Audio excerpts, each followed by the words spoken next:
O Senhor esteja convosco. Ele está no meio de nós. Proclamação do Evangelho de Jesus Cristo segundo Mateus. Glória a vós, Senhor. Naquele tempo, Jesus disse aos seus discípulos esta parábola: O reino dos céus é como a história do patrão que saiu de madrugada para contratar trabalhadores para sua vinha. Combinou com os trabalhadores 1 moeda de prata por dia e os mandou para a vinha. Às 9 horas da manhã, o patrão saiu de novo, viu outros que estavam na praça desocupados e lhes disse: Ide também vós para a minha vinha, e eu vos pagarei o que for justo. E eles foram. O patrão saiu de novo ao meio-dia e às 3 horas da tarde, e fez a mesma coisa. Saindo outra vez pelas 5 horas da tarde, encontrou outros que estavam na praça e lhes disse: Por que estáis aí o dia inteiro desocupados? Eles responderam: Porque ninguém nos contratou. O patrão lhes disse: Ide vós também para a minha vinha. Quando chegou a tarde, o patrão disse ao administrador: Chama os trabalhadores e paga-lhes uma diária a todos, começando pelos últimos até os primeiros. Vieram os que tinham sido contratados às 5 da tarde, e cada um recebeu 1 moeda de prata. Em seguida vieram os que foram contratados primeiro e pensavam que ia receber mais. Porém, cada um deles também recebeu 1 moeda de prata. Ao receberem um pagamento, começaram a resmungar contra o patrão. Estes últimos trabalharam uma hora só, e tu os igualaste a nós, que suportamos o cansaço e o calor o dia inteiro. Então o patrão disse a um deles: Amigo, eu não fui justo contigo? Não combinamos 1 moeda de prata? Toma o que é teu e volta para casa. Eu quero dar a este que foi contratado por último o mesmo que dei a ti. Por acaso não tenho o direito de fazer o que quero com aquilo que me pertence? Ou estás com inveja, porque estou sendo bom? Assim os últimos serão os primeiros, e os primeiros serão os últimos. Palavra da salvação. Glória a vós, Senhor. Caríssimos irmãos e irmãs, hoje fazendo memória de um grande santo da Igreja, São Bernardo de Claraval, nos alegramos por ter a oportunidade de ter o Evangelho, de ter a Palavra de Deus ilustrada nesse dia de hoje. É sempre bom termos a figura de alguém para explicar. Não é? Nosso Senhor, Ele ensina a sua doutrina, Ele aclara os mistérios que Ele nos ensina por meio das parábolas.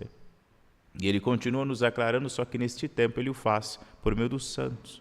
Os santos é um modo mais eloquente da pregação do Evangelho. Né? Porque, eloquente sim, porque o Evangelho ele existe não para ficar só escrito no livro ou para ficar bem guardado na memória. A palavra de Deus não foi feita para isso. A palavra de Deus foi feita para se encarnar.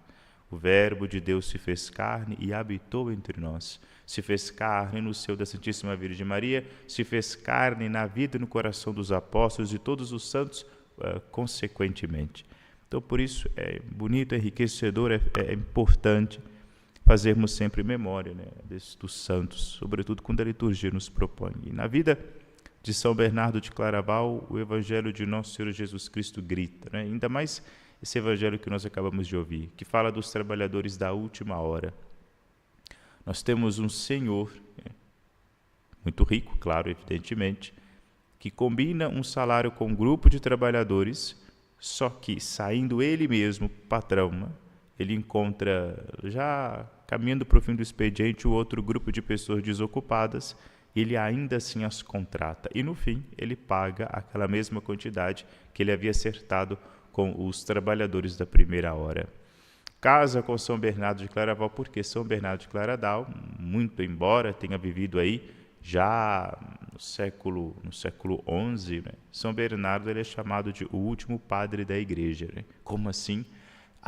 Os padres da igreja são aqueles que tiveram lá nos primeiros séculos, mais ou menos até Santo Agostinho, né, que é o que fecha o período clássico, a era da patrística, né, acaba com ele. Como assim, né? 600 anos depois de Santo Agostinho ainda tem um padre, um bispo, que nós damos esse título, tratamos com essa reverência como de padre da igreja, por causa do estilo, né? Por causa do amor, do ardor, da eloquência, do modo como ele pregava, devido à sua envergadura, da sua importância. Ele é famoso por ser conselheiro de papas, bispos e reis, né? O Papa consultava com São Bernardo de Claraval por causa da ciência que ele possui, a estatura intelectual desse homem. Claro, né, que nós estamos falando de um período, de uma época em que não se olhava só uma coisa divorciada da outra, né? Ele tinha uma grande estatura intelectual, moral e espiritual. Ele era um homem, entre muitas aspas, completo, né? Era o que espera-se, o homem que tem envergadura tanto num campo quanto no outro, né? Um homem repartido, né? Era um homem totalmente entregue, devotado a Deus. Mas será justo, então, darmos a esse homem as honras de padre da igreja? Claro, evidentemente. Nosso Senhor, na sua generosidade, na sua liberalidade, ele despende bens, né? Ele se vale dos bens que são dele do modo que ele quer. Então, pode ser que São Bernardo tenha sido de fato um funcionário da última hora, né? Um padre da igreja chamado tardiamente para responder a um problema, a uma necessidade daquele tempo. E como foi importante a figura de São Bernardo de Claraval, né? Ele, para quem não sabe, ele tornou-se beneditino, mas ele não era beneditino daquela ordem dos beneditinos que usavam preto, né? Dos monges de preto, mas ele entra naquela parte que havia sido reformada com a intenção de recuperar aquilo que havia sido perdido da própria ordem de São Bento, dos beneditinos. A ordem foi ficando grande, foi ficando muito rica, foi angariando muitos bens e a coisa ficou um pouco corrompida, e ficou mesmo, né? Como é que pode um monge com voto de pobreza, isso não era só no ramo masculino, no feminino também, como é que pode um monge com voto de pobreza ter dentro do mosteiro uma quantidade de servos a seu dispor? Não. O monge que se faz servo, o monge que trabalha, o monge que coloca a mão na massa, o monge não delega o seu trabalho, não delega a sua oração, é o monge que faz.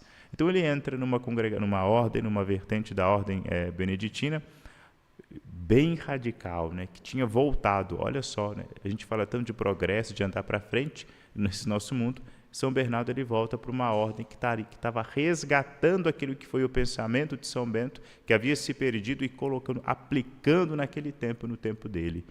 Quando ele entra, a ordem fracassada, né, pequena, depois de São Bernardo, né, ter incorporado esse grupo de homens, a ordem cresce. A família não aceita, vai querer retirá-lo à força do mosteiro, isso era comum. Isso aconteceu com Santa Clara de Assis, né? A irmã dela, coitada Inês, ela foi arrancada pelos cabelos, foi esfolada por causa disso. São Bernardo vai acontecer com ele a mesma coisa, mas por fim vence. São Bernardo venceu. São Bernardo conseguiu atingir o coração dos seus algozes, que era a sua própria família, e conseguiu muito mais do que a punição para eles, né? Quis tirar o monge do mosteiro, que caia raios em cima da cabeça deles, que a terra parta e os engula. Não.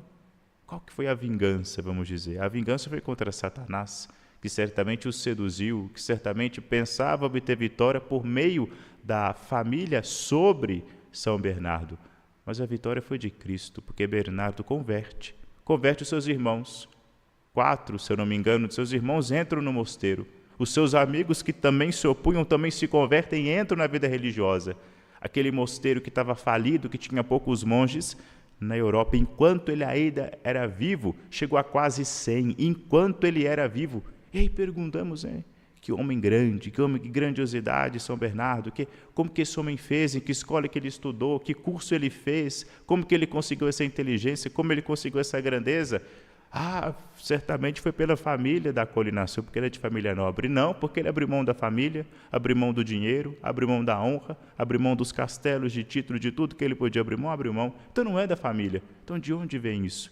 É da escola da vida com V maiúsculo, da escola de Jesus Cristo, a escola da espiritualidade. Teve como mestre Jesus Cristo, Deus feito homem também, a sua mãe, a Santíssima Virgem Maria, de quem ele era devotíssimo. Foi isso.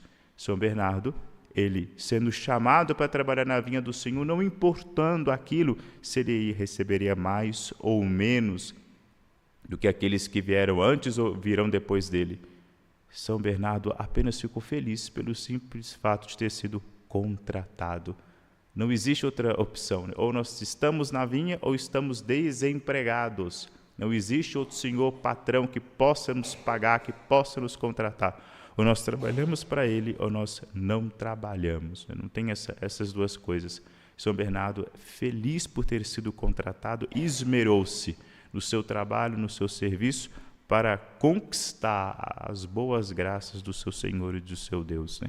E assim, por meio do seu esforço, por meio do seu amor, né, ele cresce, tornando-se grande, e ao mesmo tempo que tornou-se grande, tornou-se também um exemplo para nós a ser seguido, né? Um exemplo de santidade, um exemplo de resiliência, um exemplo de esforço, um exemplo de amor a Deus, um exemplo de piedade.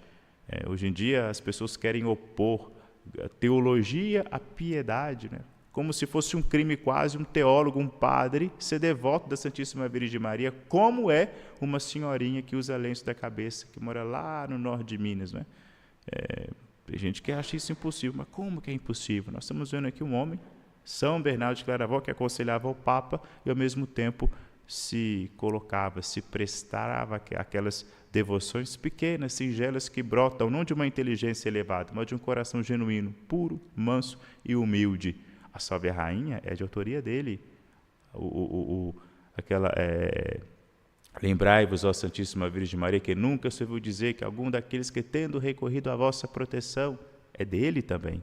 Um homem que soube se amparar, soube em quem confiar, em quem depositar sua confiança e quem entregar o seu coração.